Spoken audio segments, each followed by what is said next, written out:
Situated to the west of the world's most important shipping choke point, the Strait of Hormuz, are the islands of Greater and Lesser Tunb and Abu Musa, all of which are disputed by Iran and the United Arab Emirates. Being located so close to the Strait of Hormuz, and due to the depth of the sea in the Persian Gulf, the three islands generate strategic leverage for their owner, with large vessels transiting the Gulf having to travel between the Tunbs and Abu Musa. The dispute has its roots in the pre-colonial history of the region, though there is reportedly no surviving historical documentation from this time, making it hard to discern who the islands historically belong to. In short, those who support Iran's claim make the historical case that various empires, such as the Seleucid, Parthian and Sassanid, held political and commercial sway over the Persian Gulf in pre-Islamic times, and also that the islands were part of various Persian empires from 1622 until 1921, when they were occupied by the British Empire and were put under the administration of the Emirate of Sharjah.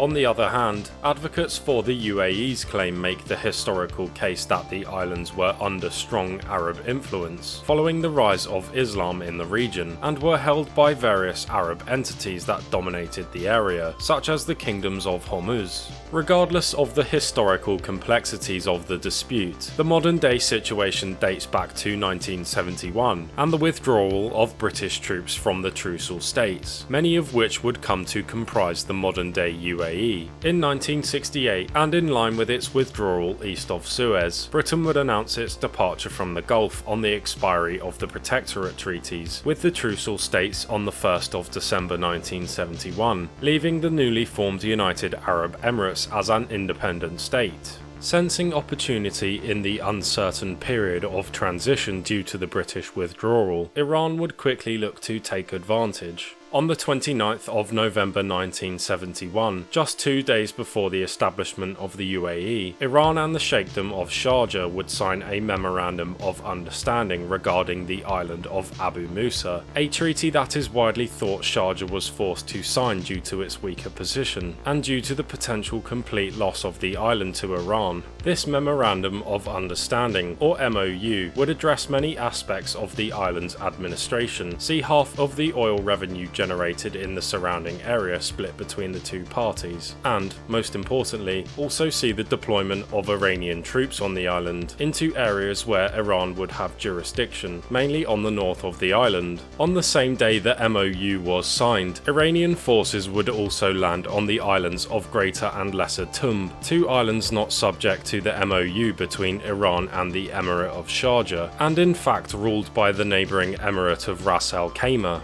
The takeover of the Tunb Islands by Iran was resisted by local policemen, resulting in casualties on both sides, and the deportation of both islands' residents to Ras Al Khaimah. 1 day later, Iranian troops would land on Abu Musa, occupying the north of the island in line with the Memorandum of Understanding. Just 2 days later, on the 2nd of December 1971, 6 of the Emirates, including Sharjah, would federate into the United Arab Emirates, with Ras Al Khaimah joining later in January 1972, meaning that the UAE would inherit the dispute between Sharjah and Ras Al Khaimah and Iran over the islands. So far, the UAE has not attempted to retake the islands by force, but has made numerous diplomatic ploys to secure them. Later in December 1971, Iraq, Libya, Algeria and Yemen would request a meeting of the United Nations Security Council to discuss the situation, a meeting at which the Council would decide to defer the matter to a later date, and after which the matter has not been taken up by the Council again. The UAE has offered to negotiate with Iran, setting no preconditions for such negotiations, arguing that the islands are an integral part of the country, a view which the Gulf Cooperation Council has thrown its weight behind. A first round of negotiations were held in 1992, but rendered no solution. That same year, Iran would briefly occupy the whole island of Abu Musa, but would later withdraw to the northern areas established in 1971. Since 1992, Iran has largely been described as having de facto full control of the island, and has increased its military strategic presence there. In 1995, another round of negotiations over the issue failed, and in 2006, members of the GCC would urge Iran to resolve the dispute through the International Court of Justice, something Iran has dismissed, despite calls from multiple other states. In 2009, the UAE would approach Iran with a proposal to create a technical committee between the two states in order to foster a resolution, but Iran would not respond to the offer, leaving the dispute open until today. 3 years later, a visit by then President of Iran Mahmoud Ahmadinejad would receive a furious response from the UAE, prompting the state to recall its ambassador to Iran for consultations. Tensions between the UAE and Iran still simmer over the islands. However, according to experts, there is currently little chance of the UAE ever reasserting sovereignty over them by force, due to its weaker military position.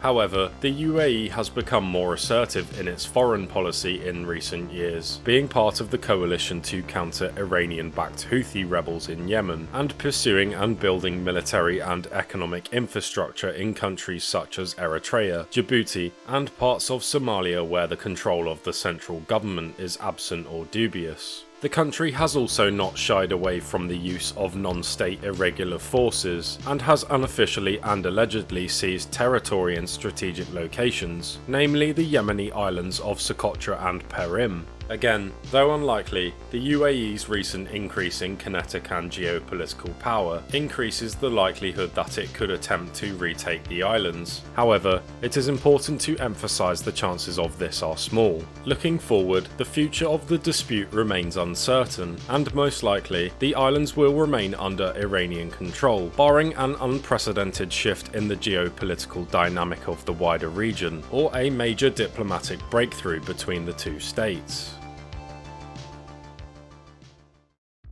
Hey guys, a massive thank you for watching. Please do subscribe to the channel if you liked this video, as it would help me greatly to produce more content like this. If you are wondering how I research these videos, and would like to become a member of the exclusive ARGS Intelligence Hub Discord server, then also consider joining my Patreon using the link below. Joining the ARGS Patreon will give you access to all of my sources, and will also allow you to view all of my content ad-free. And finally, if you have any burning geopolitical questions, make sure to tune in on Sundays for the live This Week in Geopolitics podcast, hosted on this channel at 7:15 British Summertime, where we hold a weekly geopolitical Q&A. Once again, thanks for watching.